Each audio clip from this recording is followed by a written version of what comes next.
At 8:15 in the morning on December 7th, 1944, in Hürtgen Forest, Germany, Corporal James "Red" Sullivan crouched in a hole in the ground filled with 3 inches of frozen mud. His M1 Garand rifle was completely stuck. The bolt wouldn't move. The trigger wouldn't pull. Rust had locked every moving part solid. 40 yards away, 9 German soldiers walked toward him through the pine trees. Their Kar 98K rifles were ready. Sullivan had no weapon, no grenades, and no time. In the next 48 hours, this same broken rifle would kill every one of them and change how the U.S. Army thought about taking care of weapons forever. But that morning, all Sullivan could do was stare at the useless piece of metal in his hands while his teammates died around him.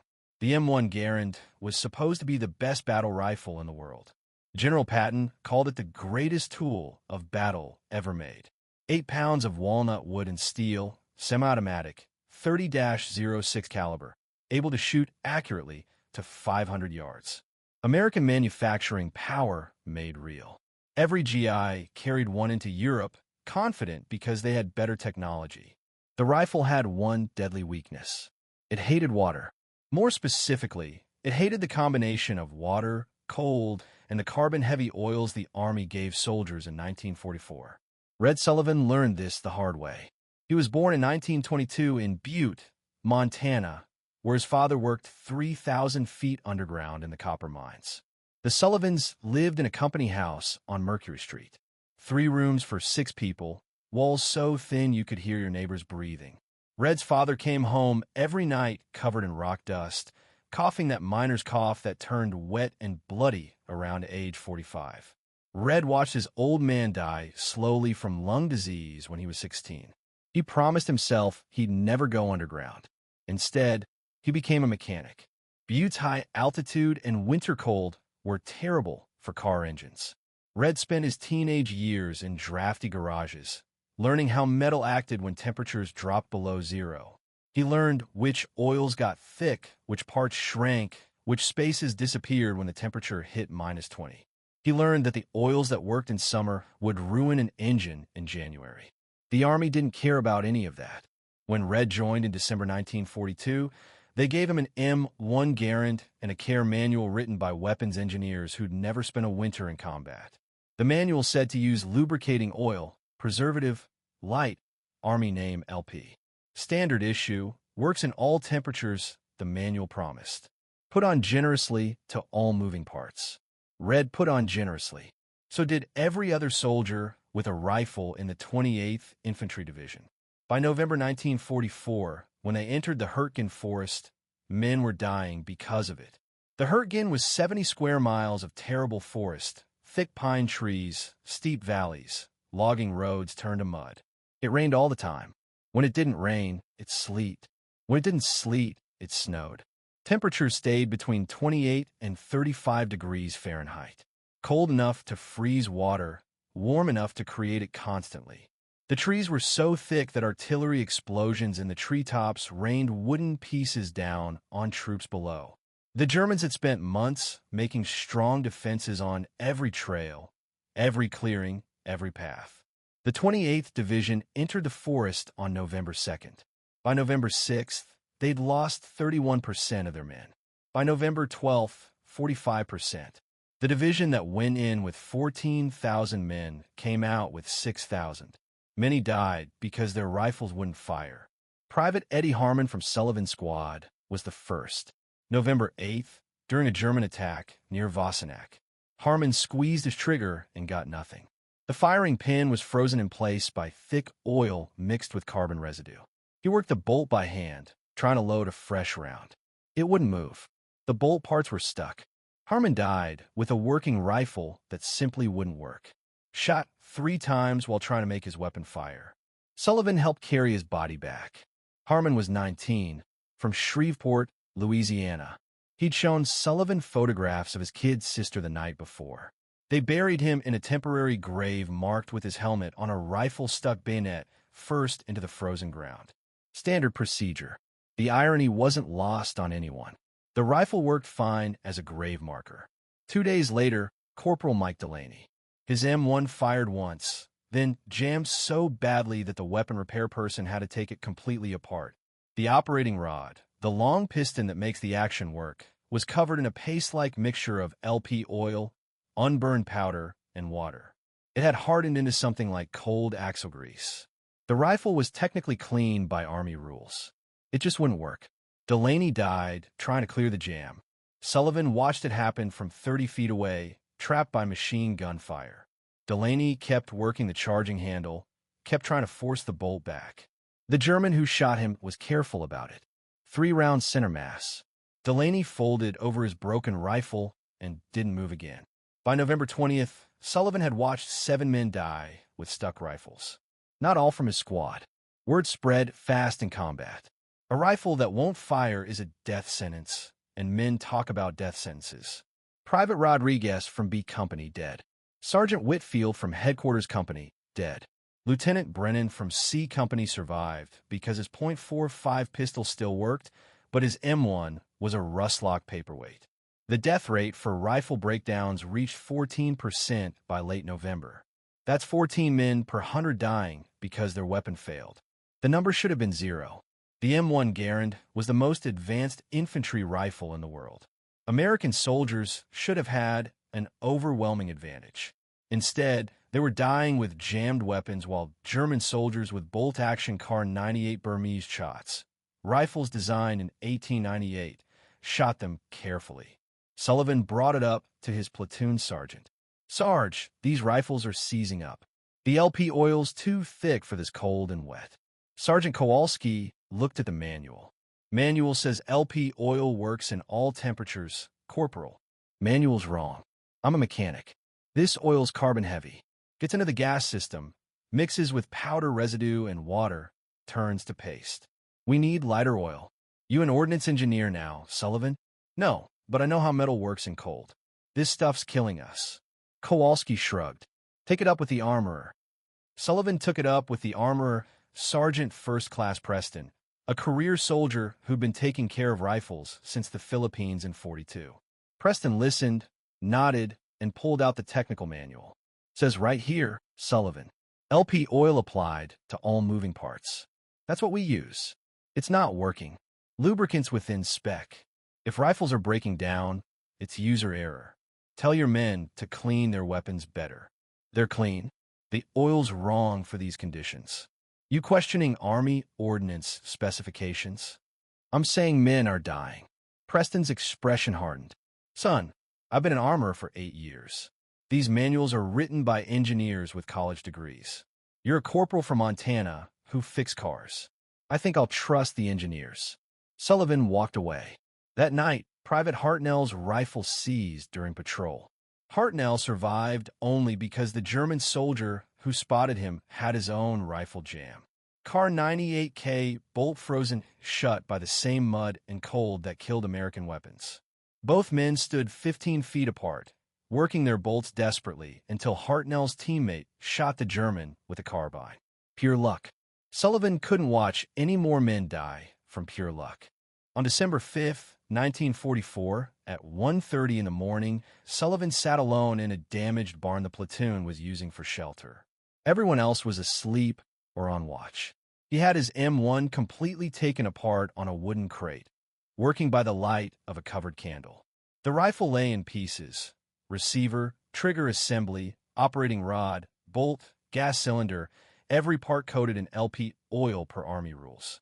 Sullivan wiped every part completely dry. Then he went further. He used a steel pick to scrape carbon buildup out of the gas cylinder, off the bolt parts, out of the trigger mechanism. The carbon was hard as stone, baked onto the metal by hundreds of rounds fired. It took him 40 minutes to remove it all. His hands cramped from the cold and the repeated scraping motion. Then came the forbidden part. He'd been thinking about this for 2 weeks, ever since Delaney died. The problem was simple. LP oil was designed for mild climates. It had heavy petroleum ingredients that got thick and cold. When mixed with carbon and water, it created a paste that stopped moving parts. The solution was equally simple. Don't use it, but the manual was clear. LP oil on all moving parts. Failure to properly oil was a court-martial offense. Destruction of government property. An M1 Garand cost $85, about 2 months' pay for a corporal. Run a rifle dry, ruin the action, and the Army would bill you for replacement, plus court-martial you for carelessness. Sullivan stared at the rifle parts. He thought about Harmon, Delaney, Rodriguez, Whitfield, Brennan, and 3 others whose names he knew. He thought about the men who'd die tomorrow, or the day after, because nobody would break the rules. He reached for a different solution. In the corner of the barn, he'd found a damaged jerry can that had held motor oil for the unit's jeeps. He poured a small amount into his canteen cup. Motor oil, lightweight, petroleum-based, designed to flow at low temperatures. Mechanics used it in Montana winters because it didn't get thick. It wasn't approved for weapons. The manual didn't even mention it. Using motor oil in an M1 Garand was like using transmission fluid in a wristwatch. It wasn't specifically forbidden because nobody imagined anyone would be stupid enough to try. Sullivan took a small rag, dipped it in motor oil, and put the thinnest possible coating on the bolt parts, just enough to prevent metal-on-metal contact. He did the same for the operating rod rails, the hammer, the trigger parts. Anywhere metal moved against metal, he put on a microscopic film of motor oil. The gas cylinder, where most jams started, got special attention. He coated the inside with motor oil, then wiped it almost completely dry, leaving only a molecule-thin layer. Too much oil in the gas cylinder would dirty the action. Too little would let carbon build up, stop the piston. He aimed for the minimum necessary. Total oil, perhaps 1/10 what the manual specified. He put the rifle back together. It took 8 minutes. The bolt moved smoothly, smoother than it had in weeks. The trigger broke clean. The safety clicked into place perfectly. The rifle felt different in his hands. Lighter, maybe. More responsive. Sullivan loaded a round, ejected it, loaded another. Perfect function. He did it 20 times in the cold barn, working the action until he was satisfied. The rifle ran like a sewing machine. Then the doubt hit. What if he was wrong? What if motor oil destroyed the gas system during heavy fire? What if it got dirty faster than LP oil?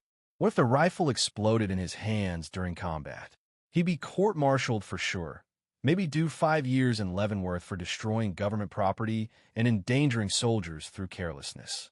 And if he was right, if this worked, and he told nobody and other men died with stuck rifles while his worked perfectly, that was worse than court-martial. That was moral cowardice. Sullivan sat in the darkness of the barn, rifle across his knees, weighing 2 types of guilt. Outside, it started raining again. He could hear the drops hitting the damaged roof, could smell the wet pine forest, could feel the cold going through his wool uniform. He made his decision. He told no one. December 7th, 8:15 in the morning. Sullivan's squad was on patrol near the German lines when it happened. They'd spent the night in forward positions, taking turns on watch, trying to stay warm in holes in the ground that filled with icy water no matter how many pine branches you lined them with. The rain had turned to sleet sometime around 3 o'clock in the morning, then back to rain by dawn. Sullivan's rifle had been exposed to moisture for 11 hours straight. The German attack came without warning. 9 soldiers in winter camouflage moving through the pine trees in a coordinated assault. Sullivan's squad was 5 men. One was already wounded from the previous day, unable to fight. That made it 4 against 9. Private Jennings fired first. His M1 shot once, then stuck. Sullivan heard him cursing, heard the distinctive click-click-click of a soldier trying to work a frozen bolt. Private Garcia opened up with his rifle. 3 shots, then jam. The bolt locked back on a round that wouldn't load. The brass case visible, but stuck halfway into the receiver. The Germans moved forward, firing carefully. Their Kar 98K bolt actions were slower, but they worked in the cold. 1 German, 2 Germans, 3 Germans. They spread out in textbook infantry tactics, using trees for cover, moving forward in groups while others gave covering fire. Sullivan brought his M1 to his shoulder. He squeezed the trigger. The rifle fired. He shifted aim, fired again. The German on the left went down. The action moved smoothly. Bolt back. Round ejected. Fresh round loaded. Bolt forward. All in the fraction of a second an M1 Garand was designed to operate. Sullivan could feel the difference.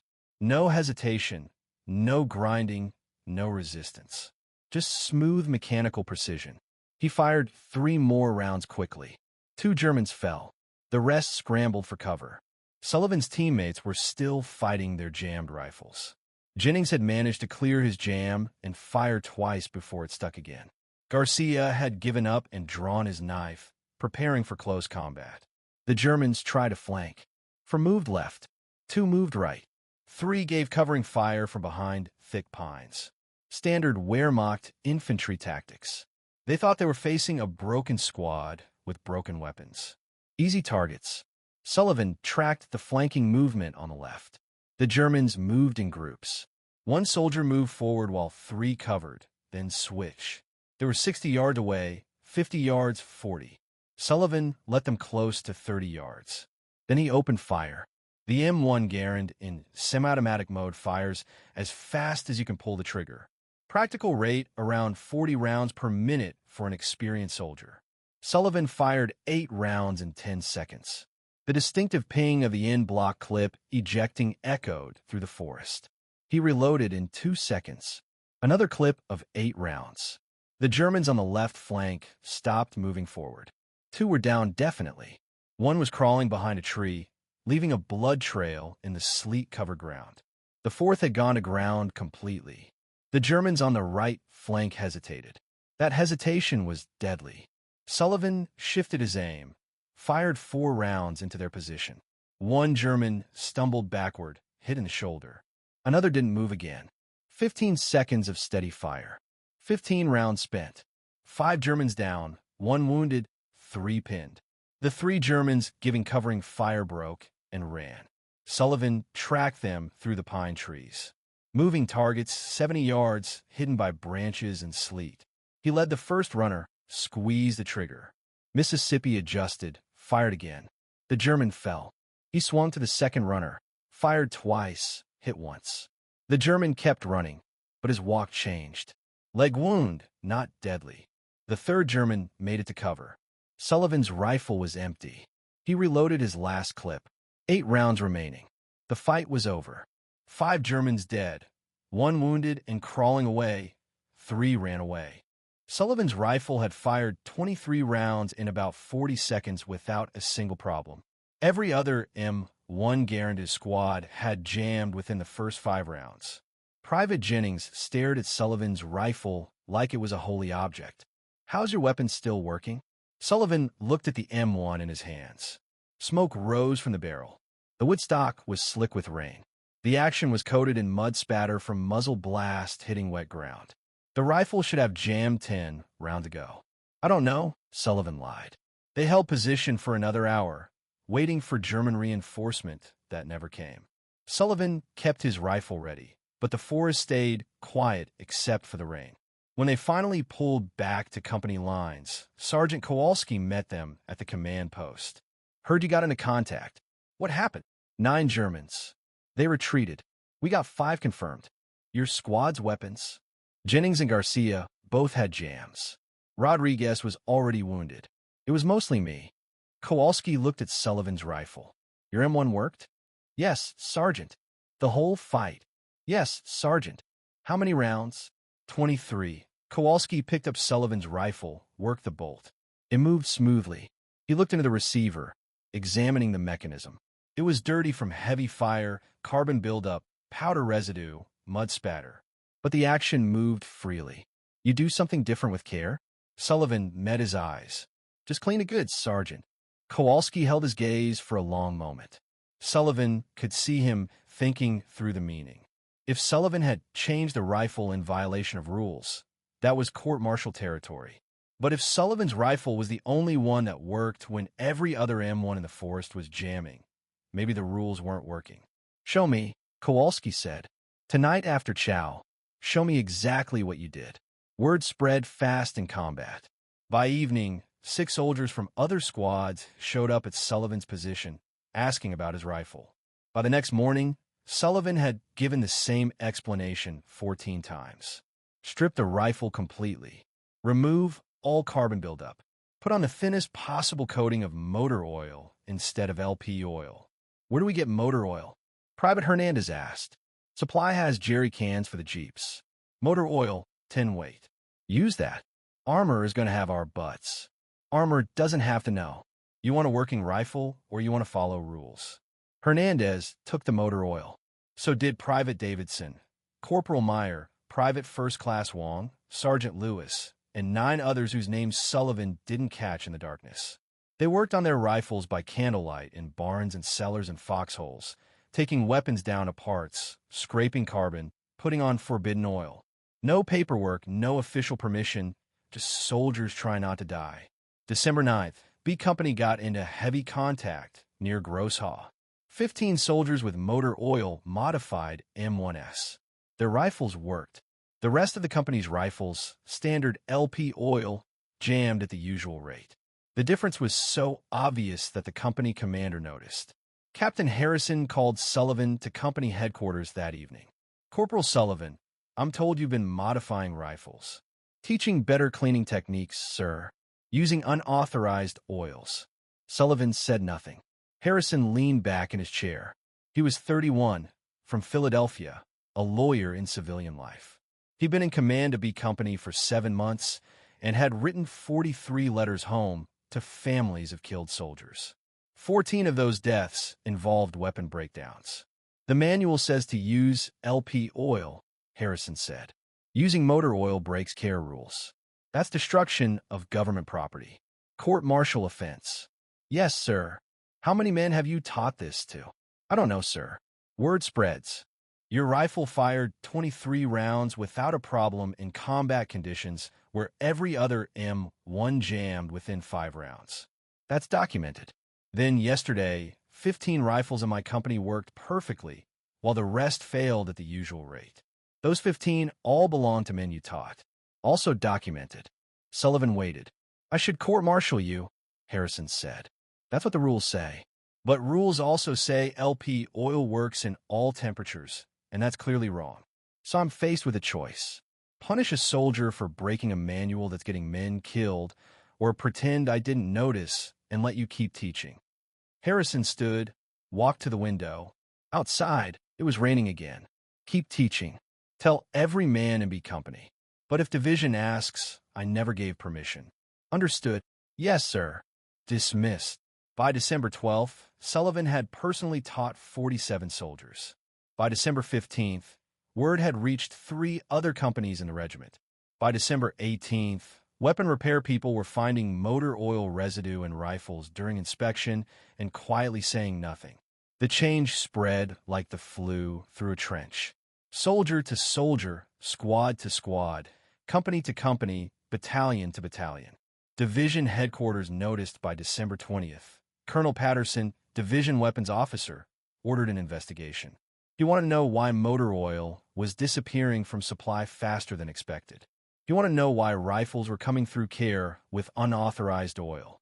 He wanted to know who was responsible. The investigation went nowhere. Every soldier questioned claimed to have learned the technique from someone else. No one could identify the original source. The paper trail led in circles. Sergeants claimed ignorance. Company commanders expressed surprise. Battalion staff officers suggested it was a natural development among frontline troops. Patterson couldn't court-martial an entire division. On December 27th, he did the only thing that made sense. He called weapons engineers at Aberdeen Proving Ground and asked them to test motor oil as a substitute oil for M1 Garands in extreme cold weather conditions. The engineers were doubtful. LP oil had been tested extensively and approved for all temperatures. Motor oil was designed for engines, not precision firearms. Using car oils and weapon systems broke basic weapons rules. They agreed to test it anyway. 3 weeks later, the report came back. Motor oil, specifically 10-weight car motor oil, worked better than LP oil in temperatures between 28 and 35 degrees Fahrenheit when combined with high moisture levels. The lighter thickness prevented carbon paste formation in the gas cylinder. The minimal application reduced dirtying. The rifle's function was not hurt and possibly improved. The report recommended immediate field trials. Field trials weren't necessary. By January 1945, an estimated 40% of M1 Garands in the European theater were being taken care of with motor oil instead of LP oil. The change had spread to units that never came near the Hürtgen Forest. Word carried by replacement soldiers, by rear area mechanics, by mail and letters home that mentioned the new trick for keeping rifles working. Number analysis told the story.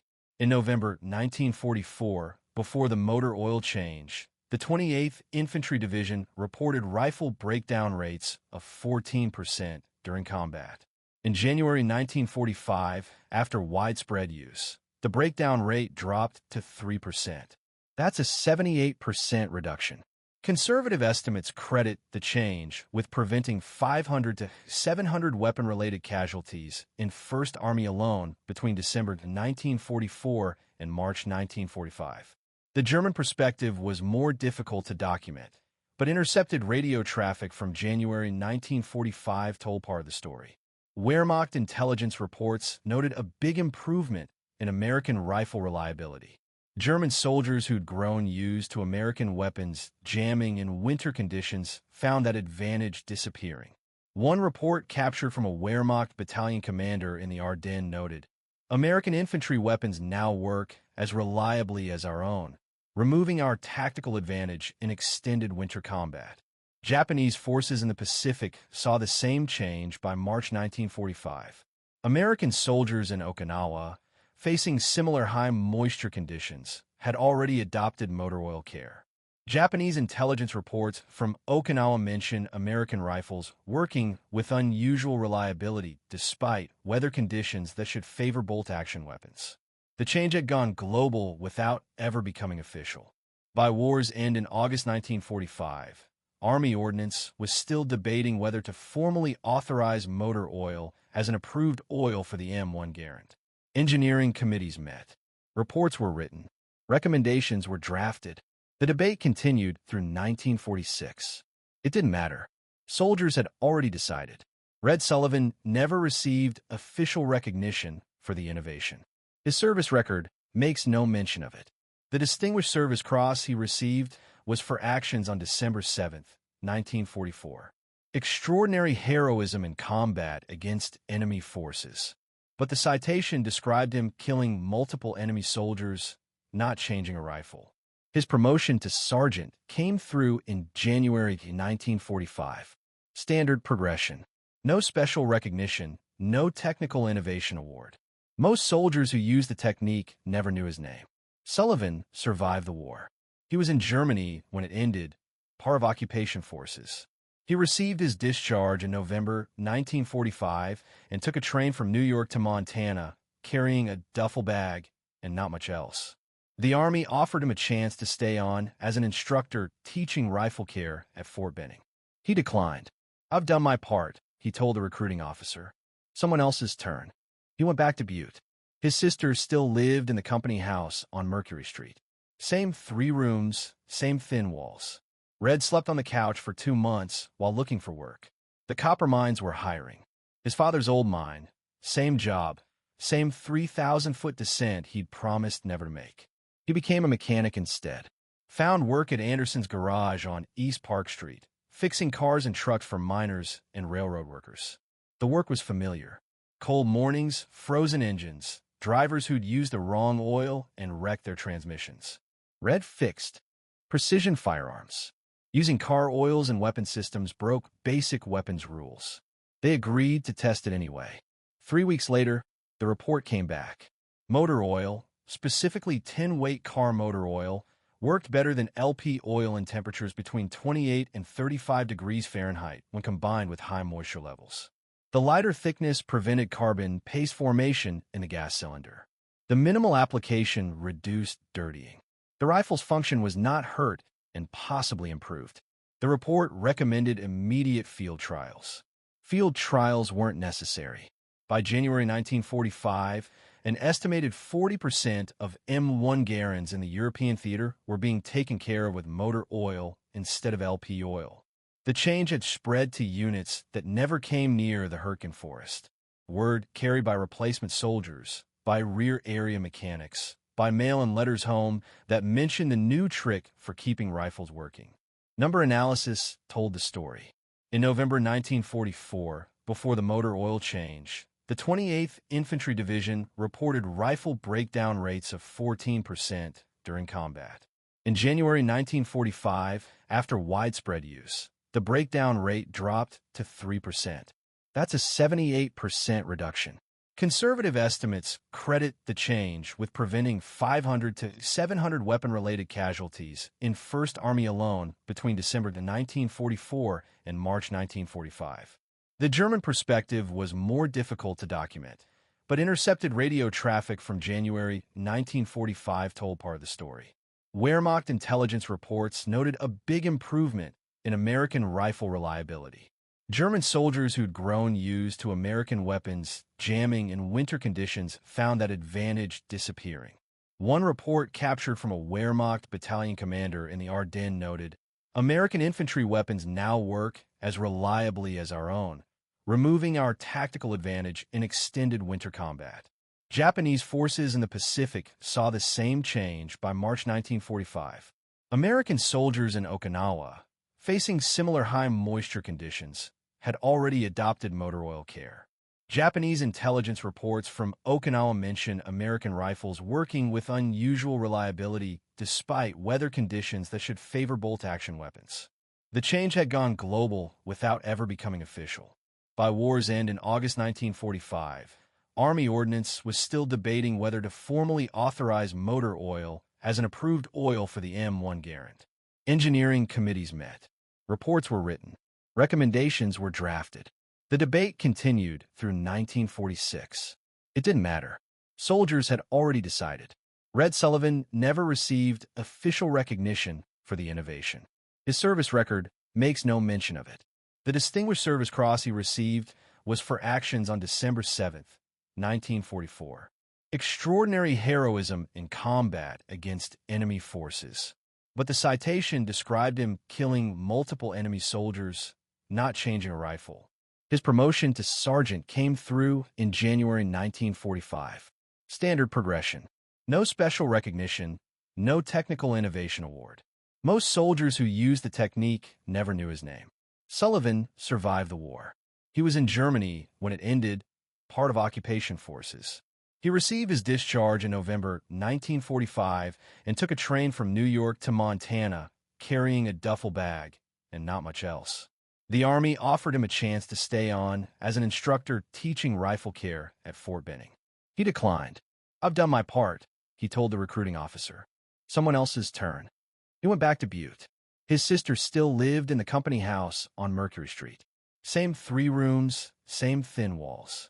Red slept on the couch for 2 months while looking for work. The copper mines were hiring.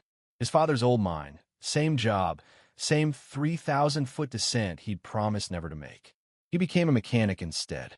Found work at Anderson's garage on East Park Street, fixing cars and trucks for miners and railroad workers. The work was familiar. Cold mornings, frozen engines, drivers who'd used the wrong oil and wrecked their transmissions. Red fixed